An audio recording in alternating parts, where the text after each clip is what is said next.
प्राचीन काळात गंगा नदीच्या काठावर जिथे आजचं वाराणसी शहर आहे तिथे एक महान सर्जन होऊन गेले ज्यांचं नाव होतं सुश्रुत. ते केवळ वैद्य नव्हते तर एक विशनरी मेडिकल सायंटिस्ट होते ज्यांनी भारतीय सर्जिकल सायन्सचं भवितव्य घडवलं. त्यांना father of surgery and medical innovations असे मानले जाते. सुश्रुतांनी लिहिलेला सुश्रुत संहिता हा ग्रंथ म्हणजे भारतीय सर्जरीचं एक अमूल्य देणं आहे.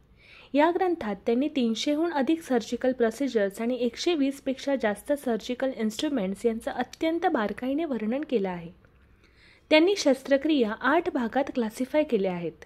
छेदन म्हणजे एक्सिशन, भेदन, इन्सिशन, लेखन, स्क्रॅपिंग, अहरण, एक्स्ट्रॅक्शन, व्यधन, पंक्चरिंग, ईशन, प्रोबिंग, श्रवण, ड्रेनेज आणि शिवण म्हणजे सुचरिंग.